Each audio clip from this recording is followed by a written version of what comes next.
अस्सलामुअलैकुम। आज जो है हमने क्वेश्चन आंसर्स करने हैं।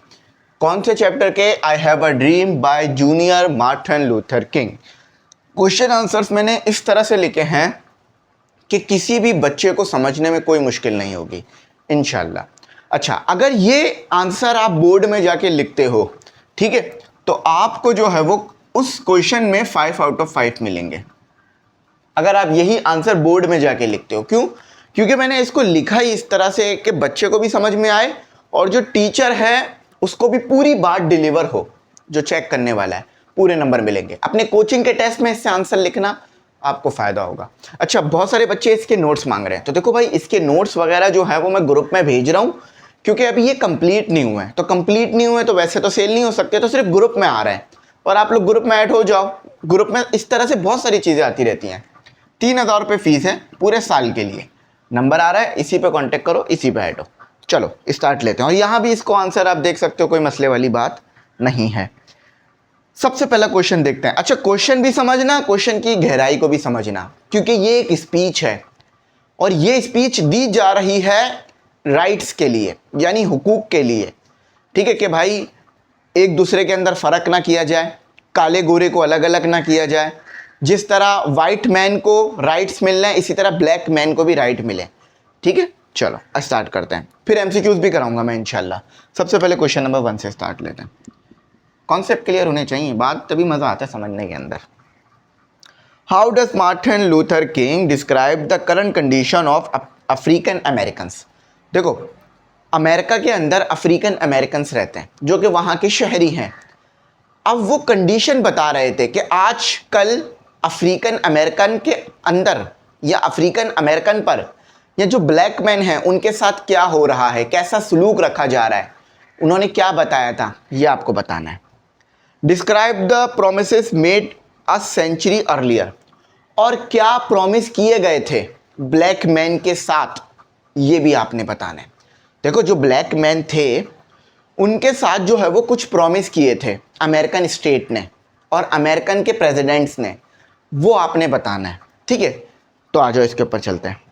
मार्टिन लूथर जूनियर से that even through president Abraham Lincoln. Abraham Lincoln ना अमेरिका के एक प्रेसिडेंट रहे हैं और उनको अमेरिकन हिस्ट्री में बहुत बड़ा मकाम हासिल है अब्राहम लिंकन को। अब वो क्यों मकाम हासिल है मैं उसकी डिटेल में नहीं जा रहा, लेकिन एक वजह यह है कि अब्राहम लिंकन ने जो ब्लैक मैन है ना उनको ग़ुलामी से आज़ाद करने की बात करी, जबकि वो खुद एक वाइट मैन थे। ठीक है, लेकिन उनको ग़ुलामी से आज़ाद करने की बात करी। Freed the slaves 100 year earlier with the emancipation proclamation African American are still not truly free. तो अब्राहम लिंकन ने क्या कहा था कि जो हमारे ब्लैक हैं, ब्लैक मैन हैं, यानी जो ब्लैक स्किन वाले हैं, ठीक है, काला कहना तो मुझे लगता है शायद थोड़ा सा अजीब सा हो जाएगा, तो ब्लैक मैन सही है। तो जिनकी स्किन ब्लैक है और जिनकी स्किन वाइट है, इन दोनों के दरमियान कोई फ़र्क नहीं होना चाहिए। और जो ब्लैक मैन हैं उन्हें ग़ुलामी से निकाल देना चाहिए, अब उनसे ग़ुलामी नहीं लेनी चाहिए। ठीक है, अब आपको पता है कि ब्लैक मैन कैसे ग़ुलाम बने अमेरिका में। ठीक है, जब अमेरिका बन रहा था, स्टार्टिंग टाइम था अमेरिका का, तो जो अफ्रीकन लोगों को था वहाँ से पकड़ के लाया जाता था अमेरिका में और उनसे ग़ुलामी ली जाती थी। मगर भाई वक्त गुज़रता गया, सदियाँ गुज़रती गईं और जो ग़ुलाम थे उनके बच्चे पैदा हो गए। अब वो ग़ुलाम के बच्चे भी ग़ुलाम थे, तो वो बोल रहे भाई हमारी क्या गलती, हमें क्यों ग़ुलाम बनाया हुआ, हमारे जो पेरेंट्स है वो तो ग़ुलामी करके चले गए, अब हमसे भी ग़ुलामी ली जा रही है। इस तरह तो ज़िंदगी भर हमेशा के लिए जो है ब्लैक मैन ग़ुलाम रह जाएंगे। तो इस चीज़ की वजह से। अच्छा, रेशियल डिस्क्रिमिनेशन यानी रंग पे कोई डिस्क्रिमिनेशन नहीं होना चाहिए। अब रंग पे डिस्क्रिमिनेशन का क्या मतलब है? यार ये काला है, इससे दूर रहो, यार ये काला है, ये ग़ुलाम है, ऐसा नहीं होना चाहिए। तो रेशियल डिस्क्रिमिनेशन फ़र्क, तो रंग पे फ़र्क नहीं होना चाहिए। ऐसा ना हो कि 10 लोग खड़े हुए हों, कोई आके बोल दे कि काले लोग एक तरफ हो जाओ, गोरे लोग एक तरफ, और गोरे लोग हमारे साथ आ जाओ, काले लोगों को जेल में डाल दो। ऐसा नहीं होना चाहिए। ठीक है, इसे कहते हैं रेशियल डिस्क्रिमिनेशन। सीग्रेगेशन। ठीक है, सीग्रेगेशन का मतलब होता है आपके पास जो है वो तन्हाई या अलहदगी में डाल देना किसी को। ठीक है, ये इस मायनों में आ रहा होता है। पॉवर्टी यानी गरीबी, अब देखो यार, कोई गुलाम है, वो अमीर तो नहीं होगा ना, गरीब ही होगा, वो तो इतना गरीब होगा कि उसके पास खाने के भी लाले होंगे, यानी खाना भी नहीं होगा। तो इसी कह रहे हैं कि भाई गरीबी से निकालो, अलैदगी से निकालो, यानी उनको अलहदा ना छोड़ो, उनको अपने साथ रखो। सेग्रीगेशन का मतलब है वाइट से सेपरेट कर देना, ठीक है, ये ऐसा ना करो। तो समझ में आ गया अब्राहम लिंकन ने क्या कहा और क्या क्या वादे करे। सिंपल ये है कि भाई उस वक़्त जब ये हो रहा था, ये मुजाहरा हो रहा था जिसमें 2.5 लाख से ज़्यादा लोग थे, उस वक्त एक मुतालबा कर रहे थे कि भाई ग़ुलामी से हमें निकालो, हमें गोरों की ग़ुलामी नहीं करनी, वाइट लोगों की ग़ुलामी नहीं करनी, जिस तरह वाइट लोग हैं उसी तरह ब्लैक लोग भी होने चाहिए। अच्छा, आज आप देखते हो अमेरिका में यही है, वहाँ काला गोरा ख़त्म हो गया है, वहाँ सिर्फ अमेरिकन है, ठीक है, ना कोई काला है ना कोई गोरा है, बल्कि अमेरिकन है। अच्छा देखो चलो, what does Martin Luther King mean when he says now is the time to rise from the dark and desolate valley of segregation to the sunlit path of racial justice. देखो उन्होंने ना ये एक line कही थी कि now is the time, अभी वक्त है कि to rise from the dark and desolate valley, कि हम जो है वो निकलें एक तन्हा वैली से, या जहाँ पे इज्जत नहीं होती उस वैली से। मैं भी इसको पूरी डिटेल में समझाता हूँ। Of segregation to the sunlight, और आगे बढ़ें किस तरफ, सनलाइट की तरफ, रोशनी की तरफ, एक ऐसे अमेरिका की तरफ कि जहाँ पर रंग की बुनियाद पे कोई फ़र्क ना हो। अब इसी चीज़ को मैं थोड़ा सा डिटेल में समझाता हूँ। उन्होंने ये कहा जा रहा है कि इस लाइन का क्या मतलब है कि भाई हम एक तन्हा वैली से बाहर आए। देखो ब्लैक जो मैन थे उनको ऐसी जगह पे डाल दिया गया था कि वो बेचारे तन्हाई में चले गए थे, बेरा रवि में चले गए थे, इनजस्टिस में चले गए थे, रेसिज्म में चले गए थे, कि भाई उन्हें काला कहा जाता था, उन्हें ब्लैक कहा जाता था, जिसकी वजह से वो बेचारे बहुत बुरा फील करते थे। तो वो एक तन्हाई में चले गए थे। तो कहा जा रहा है कि तन्हाई से, अंधेरे से उनको निकालो और उनको रोशनी की तरफ ले जाओ। और वो रोशनी क्या है कि जहाँ पर कोई काले गोरे का फ़र्क ना हो, सिर्फ अमेरिकन हो, अच्छा और बुरा हो, ठीक है। ये चीज़ लिखी हुई है। Martin Luther king using imaginary to explain a serious point, the dark and desolate valley of segregation represent a life full of injustice, sadness and unfair separation of people because of race। तो इसमें वो बता रहे हैं कि भाई वो यही कह रहे हैं कि हमें जो है वो ब्लैक मैन को निकालना है इनजस्टिस से, यानी उनके साथ इंसाफ भी नहीं होता था, उन्हें इंसाफ भी नहीं मिलता था। अगर उनके साथ कुछ गलत हो जाता था ना ब्लैक मैन के साथ, तो उनको इंसाफ नहीं दिया जाता था, उनको कहा जाता था ठीक हुआ तुम्हारे साथ, ठीक है। अच्छा, और उनको तन्हाई से निकालो, सही है। जब वाइट और ब्लैक मिलकर रहेंगे तो कोई ब्लैक तन्हा महसूस नहीं करेगा, कोई बुरा महसूस नहीं करेगा। फॉर एग्जाम्पल समझो आपकी स्किन काली है, एग्जाम्पल कर लो, अभी आप शीशे को भूल जाओ, अपने चेहरे को भूल जाओ, आप सोचो आपकी स्किन काली है, ठीक है, आप एक ब्लैक मैन हो, आप किसी पार्टी में गए, बहुत अच्छा बन के गए, किसी पार्टी में गए, जैसी पार्टी में एंटर हुए किसी ने कह दिया अरे काला आ गया। अक्सर आपने सुना होगा लोग ऐसा करते हैं, नहीं करना चाहिए। तो अब आपका दिल करेगा उस पार्टी में रुकने का? नहीं, ठीक है। आप फौरन उस भीड़ भाड़ से निकल कर तन्हाई की तरफ भागोगे कि यार बस मैं इन लोगों से दूर जाऊं और तन्हा बैठ जाऊं, और तन्हा बैठ के सोचोगे यार इसमें मेरी क्या गलती है कि मेरी स्किन काली है, होगा ना। तो तन्हाई में इस तरह से जाया जाता है, इस तरह से तन्हाई में डाल दिया जाता है, अपने अल्फाजों से, अपनी हरकतों से। इसी की तरफ मार्टिन लूथर किंग ने कहा कि भाई अब बस ख़त्म करो काला गोरा, अब सिर्फ अमेरिका का बारे में सोचो।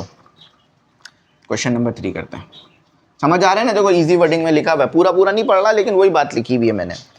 Why does Martin Luther King emphasize that the struggle for equality must be conducted with dignity and discipline? Martin Luther ने ये क्यों कहा कि ये जो हम स्ट्रगल कर रहे हैं गोरों के बराबर आने की या उन जैसा होने की, देखो वो बराबर आने से मुराद ये नहीं है कि वो गोरा बनना चाहते थे, बराबर आने से ये मुराद है कि जितने राइट गोरों को मिलने उतने ही राइट ब्लैक को भी मिले, सही है। तो मार्टिन लूथर ने ये क्यों कहा कि ये जो हम स्ट्रगल कर रहे हैं, ये जो अभी हम जद्दोजहद कर रहे हैं रेसिज्म के खिलाफ, इसमें डिग्निटी होनी चाहिए और इसमें डिसिप्लिन होना चाहिए। डिग्निटी यानी ईमानदारी, कोई भी बिकेगा नहीं।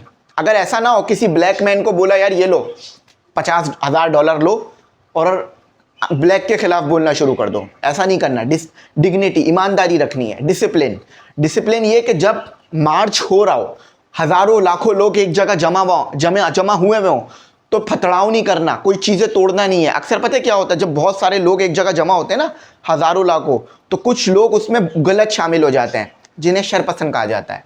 वो क्या करते हैं, फतड़ाव शुरू कर देते हैं, तो जिसकी वजह से हज़ारों लाखों लोग जो एक जगह जमा होते हैं, जो सही मुतालबा कर रहे होते हैं, उनका वो मुतालबा गलत साबित हो जाता है। वो कहते हैं कि ये वायलेंस करने वाले हैं, ये तशद्दुद करने वाले हैं, ये मारपीट करने वाले हैं।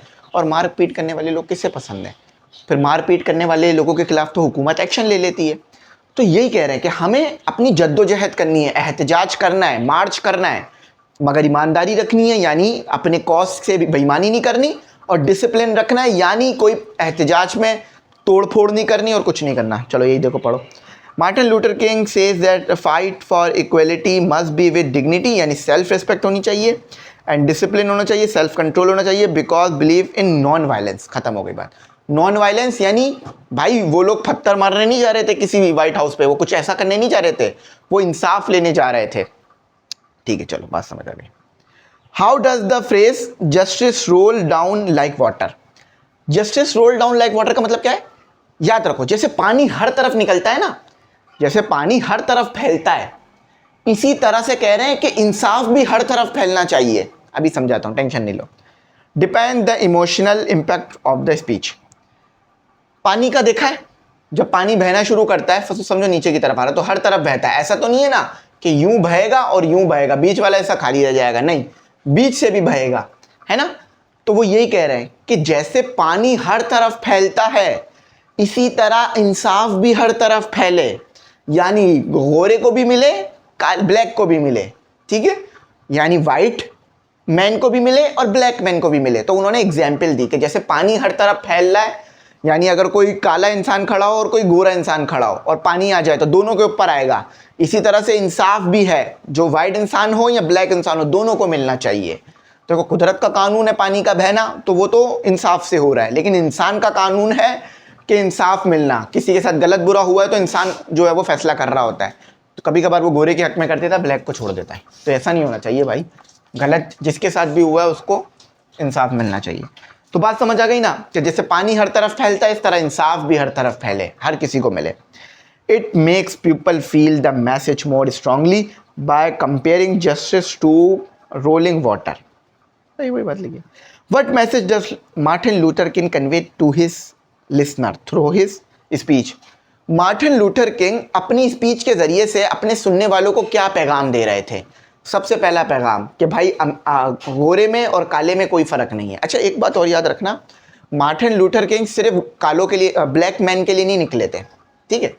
मार्टिन लूथर किंग सिर्फ ब्लैक मैन के लिए नहीं निकले थे, वो अमेरिका के लिए निकले थे, क्योंकि उन्हें पता था कि ये जो इतने लाखों करोड़ों ब्लैक मैन हैं, अगर ये सब मिल जाएं वाइट मैन के साथ तो अमेरिका सुपर पावर बन जाएगा। और वो हुआ आपके सामने, अमेरिका सुपर पावर बन गया 60s के बाद, ठीक है। 63 में हुआ ना ये मुजाहरा, तो 63 के बाद तो अमेरिका सुपर पावर बन गया था। पहले भी सुपर पावर था, लेकिन वो उतनी बड़े लेवल पे नहीं था।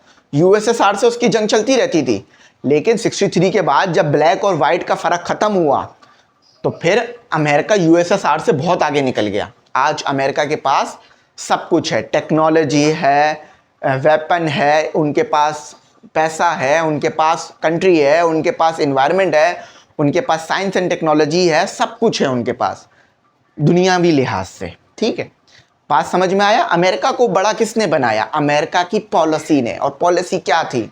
काले और गोरे में कोई फ़र्क नहीं किया जाएगा, जो गलत करेगा उसको गलत का सज़ा मिलेगी। तो यहाँ लिखा हुआ है कीप द ड्रीम अलाइव।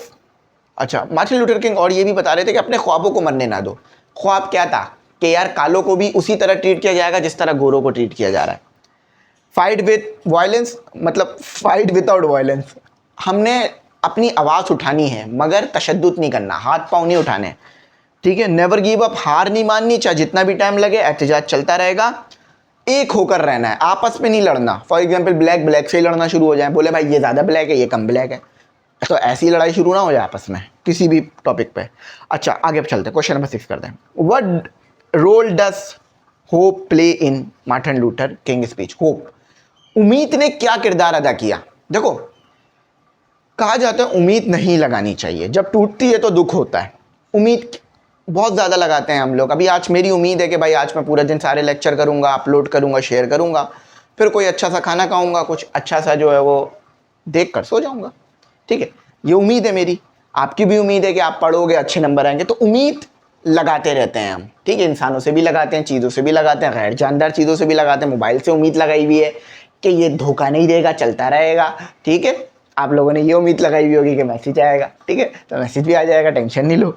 तो उम्मीद नहीं तोड़नी चाहिए, उम्मीद नहीं तोड़नी चाहिए, न टूटनी चाहिए। तो जो होप है उसने किस तरह से काम किया मार्टिन लूथर की स्पीच में, होप ने क्या दिलाया, मतलब किस तरह से उम्मीद दिलाई उन्होंने, ये बताना है। Role of hope, it keep people believing that change is possible even after air of injustice. Hope ने, होप क्या थी, उम्मीद क्या थी मार्टिन लूथर की स्पीच में कि यार देखो इतने सालों से इनजस्टिस हुआ, यानी जो ब्लैक मैन है उनके साथ बुरा हुआ, उनके साथ गलत हुआ इतने सालों से, लेकिन उम्मीद ये है कि हमारी इस स्ट्रगल के बाद सब कुछ अच्छा हो जाएगा, या चीज़ें अच्छा होना शुरू हो जाएंगी, उतनी बुरी नहीं रहेंगी। और वही हुआ, इस होप ने काम किया और चीज़ें अच्छी हो गई। आज जो भी कोई ब्लैक मैन है अमेरिका में, सर उठा के जीता है, अपनी आज़ादी से जीता है, अपनी आज़ादी से जॉब करता है, आता है जाता है, सब कुछ उनको मिलता है। How does Martin Luther use contrast between past injustice and future hopes. Martin Luther king ने जो माजी में बुराइयां हुई, जो माजी में इनजस्टिस हुई, और जो फ्यूचर में उनकी उम्मीदें हैं, उनको मिलाया था। अब वो कैसे मिलाए ये बताओ। देखो, कॉन्ट्रास्ट का मतलब होता है मिलाना। वो कहते हैं यार माजी में हमारे साथ बुरा हुआ मगर फ्यूचर में अच्छा होगा। कॉन्ट्रास्ट यानी मिलाया, उन्होंने माजी की बुराइयों को और फ्यूचर में होने वाली चीज़ों को आपस में मिलाया, होप को। ठीक है, अब जैसे कि उन्होंने कहा पास में क्या क्या हुआ, उन्होंने गुलामी सही, सही है, अकेलापन सहा, डिस्क्रिमिनेशन सहा, बीमारियां सही, गरीबी सही, और फ्यूचर में क्या होगा, इक्वलिटी मिलेगी, सब एक साथ रहेंगे, यूनिटी मिलेगी, फ्रीडम मिलेगा। ठीक है, अच्छा मेरे से लग रहा है मुझे कोई क्वेश्चन मैंने छोड़ तो नहीं दिया, आई होप मैंने कोई क्वेश्चन छोड़ा ना हो, वैसे भी छोड़ा होगा तो चल तो जाएगा। ठीक है, तो माजी में जो बुराइयां हुई उन्होंने उम्मीद दिलाई कि अब फ्यूचर में अच्छाइयां होंगी, ये उम्मीद हमें भी रखनी चाहिए। चलो आज एमसीक्यू की तरफ चलते हैं बच्चों। In speech Martin Luther King describe an ideal future for his children age. अच्छा, स्पीच में हमने पढ़ा था कि मार्टिन लूथर किंग ने अपने बच्चों के बारे में एक बात कही थी। वो बात क्या थी? मार्टिन लूथर किंग ने ये कहा था अपने बच्चों के बारे में कि जिस तरह हमने, उनके वालिद ने काला गोरा देखा, इस तरह उनके बच्चे नहीं देखेंगे, यानी नो डिस्क्रिमिनेशन, कोई फ़र्क नहीं होगा। उनके जो ब्लैक चिल्ड्रन हैं वो किसी वाइट मैन के चिल्ड्रन के साथ बैठेंगे और एक ही टेबल पर होंगे, ब्रदरहुड टेबल पर होंगे, एक दूसरे को जो है वो अच्छी तरह ट्रीट करेंगे। ठीक है, dash is junior Martin Luther king vision in his dream. क्या ड्रीम था मार्टिन लूथर किंग का? ड्रीम तो बहुत सिंपल था, जस्टिस फॉर ऑल। देखो, मार्टिन लूथर किंग सिर्फ ब्लैक की बात नहीं कर रहे हैं, गोरों की भी बात कर रहे हैं।